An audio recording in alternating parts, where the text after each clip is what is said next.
In the headlines to the CBC NewsNight. Scores of Ghanaian tourists experience local independence celebrations. Support for a recommendation to ban cell phones in schools.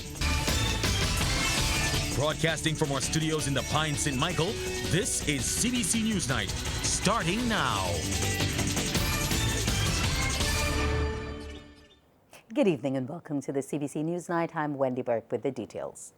Efforts to strengthen the links between Africa and Barbados have received a major boost. Scores of Ghanaians will arrive in Barbados in a few months' time to join in our independence celebrations. This was revealed by Minister of Foreign Affairs and Foreign Trade Kerry Simmons during his feature address at a flag-raising ceremony to commemorate Africa CARICOM Day at government headquarters. Our reporter Akeem Klinkett tells us more.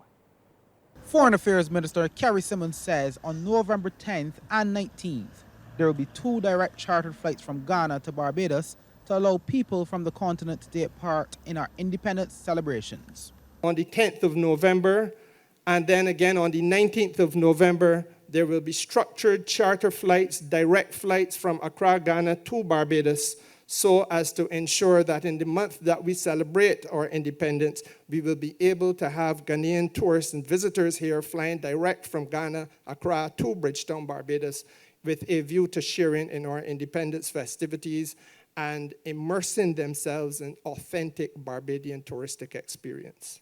Meanwhile, efforts to secure a cohort of nurses from Ghana are at an advanced stage, with a local team visiting the country to undertake negotiations. Mr. Simmons notes this is just one example of how committed the government is to building out the health sector.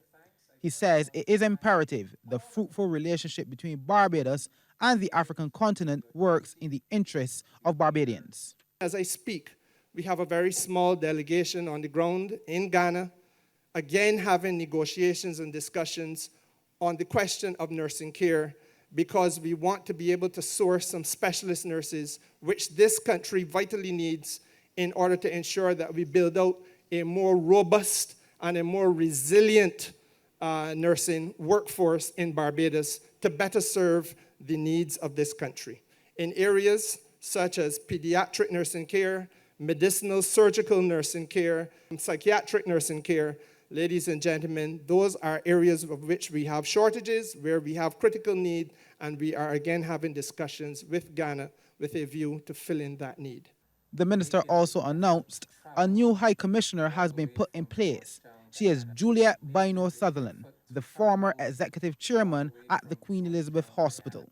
Mrs. Juliet Bino Sutherland has served with some distinction on the Global Trust Fund, the Geneva-based trust fund for AIDS, malaria, and tuberculosis. She has a long and distinguished career in health and also in development. And of course, she has served with some success as the Chief Executive Officer of the Queen Elizabeth Hospital there. It was she who would have been at the centerpiece of piloting and pioneering that relationship between Ghana, which was a model of managed migration that allowed for us to see over 200 Ghanaian registered nurses coming here during the COVID period time. The new High Commissioner will be based in Accra. Akeem Klinkett, CBC News. And in a special ceremony at government headquarters for Africa CARICOM Day, which is now in its 4th year, Barbados' ambassador to CARICOM, David Comachon, explained the reason why this day is so important for the Caribbean and the African continent. For a fairer, more inclusive global order, end of quote. And then, very significantly, the heads of government went on to designate September 7th of each year as Africa CARICOM Day. And join Tisha Hines live with a special program right after the news at 7:30 called Together We Rise, an African CARICOM Day celebration.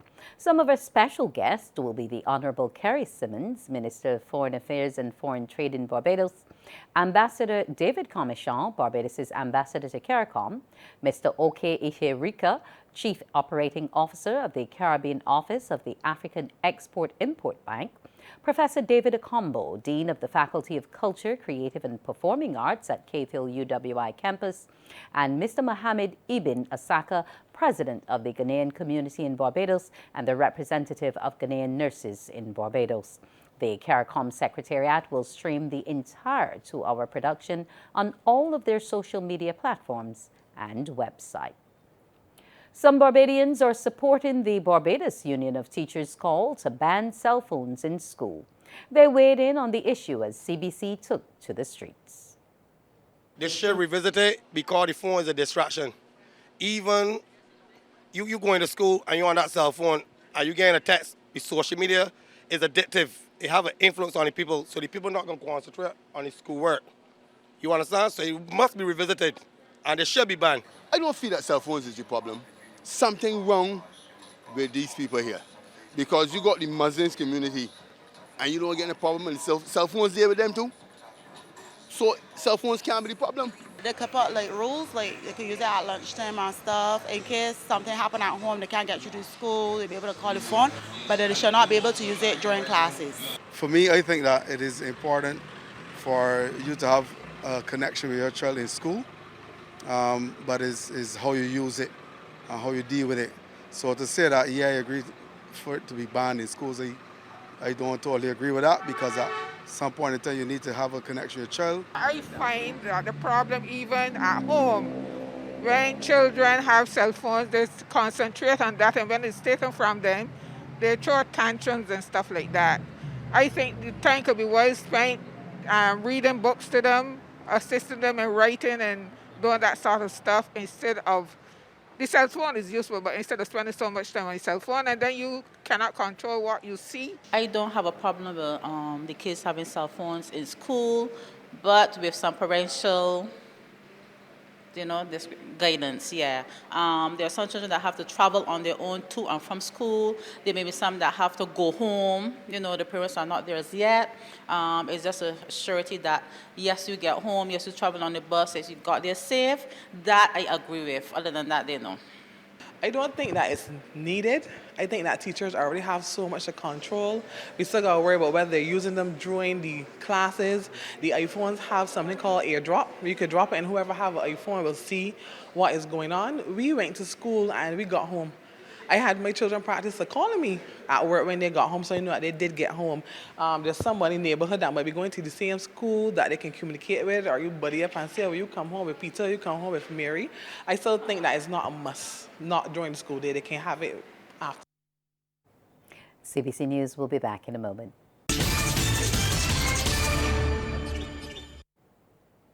Young women within the Pine community were today given a lesson on how to like themselves.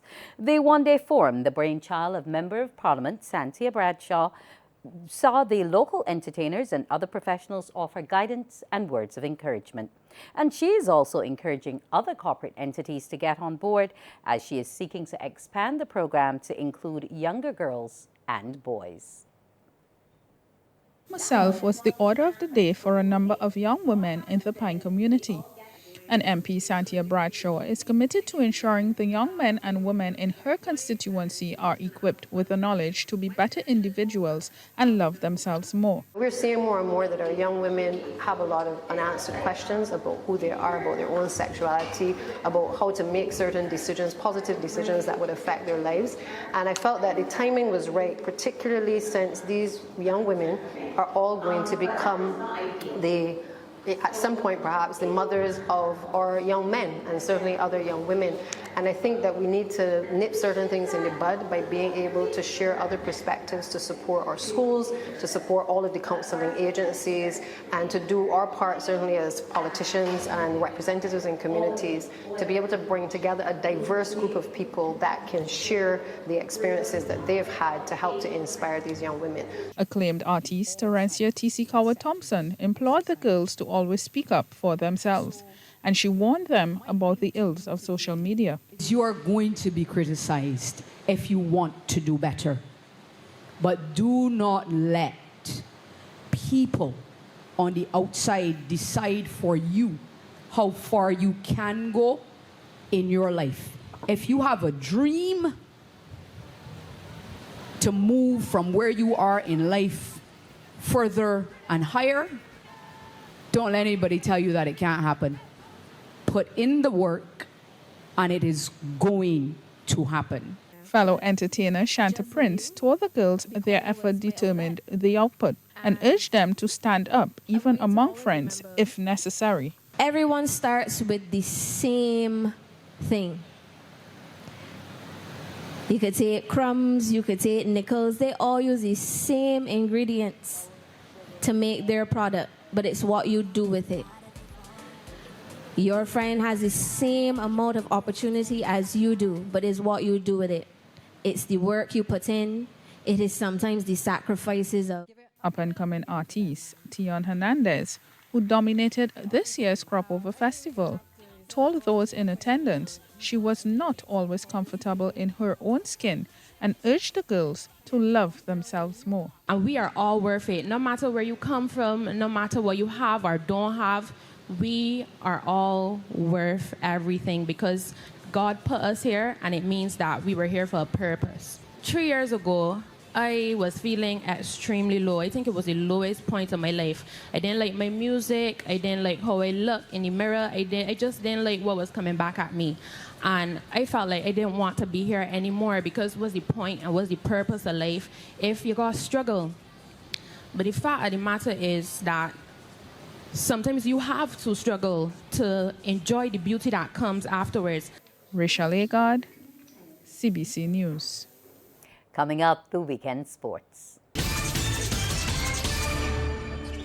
Good evening with sports. I'm Anne-Marie Burke. Barbados Royals are back into second spot of the Republic Bank CPL. Last night they defeated host St. Kitts and Nevis Patriots to remain undefeated after 2 matches. Batting first, the Patriots were no runs for 3 wickets in the early stages, but recovered to post 153 for 8 from their 20 overs. Player of the match, Junif Willawaj, took 3 for 35. In reply, the Royals made 157 for 8 off 19.5 overs to win by 2 wickets. Willawaj top scored with 39. The Royals have 2 points, the same as leaders St. Lucia Kings, but the Kings have a better net run rate. Tonight's game will see the Kings playing in their first home fixture as they go up against another undefeated team, the Ghana Amazon Warriors. It's currently live on MCTV Sports Match Channel 310, while CBC TV8 will air the entire game tape delayed from 8:30 p.m. Now, Series 3 of the BCA Elite 3-day competition bowled off today. At Beckles Road, Wildy Trail Bayview Hospital were MPC by 58 runs. Batting first were MPC were held to 126. Desmond Currency took 4 for 20. Wildy ended the day on 68 for 1. Zachary McCaskey is not out on 44. At Queen's Park, Yorkshire Trail home team Spartan by 164 runs as they closed their first innings on 35 for 5. Spartan made 199 for 9, led by Joshua Drakes with 88 and 52 from Mikhail Austin. Indal Prasad took 5 for 78. At Rice's, Wanderers closed on 261 for 6 against Superb Blend Gladiola. Gerard Lavelle made 73, Jonathan Drakes 59, and Seth Agard 55.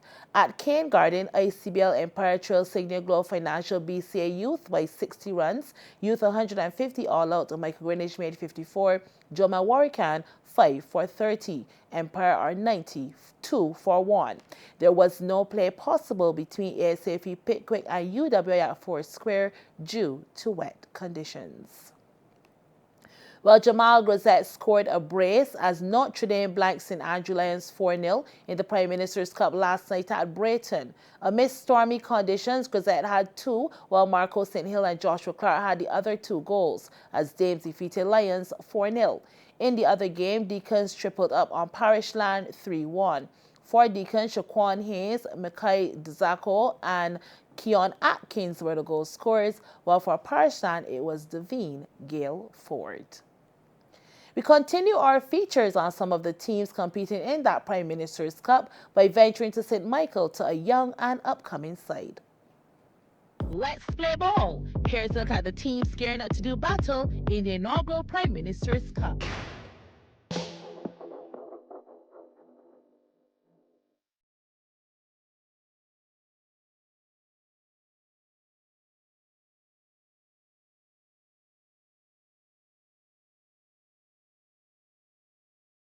The field just outside the QEH is where you'll find the boys from Martindale's Road hard at training. It's a young unit, and despite starting off their campaign with a loss, they're optimistic about their chances. City training, picking up the numbers and stuff. We didn't get to put any work that we want to do tactical and technically, but we're picking back up now.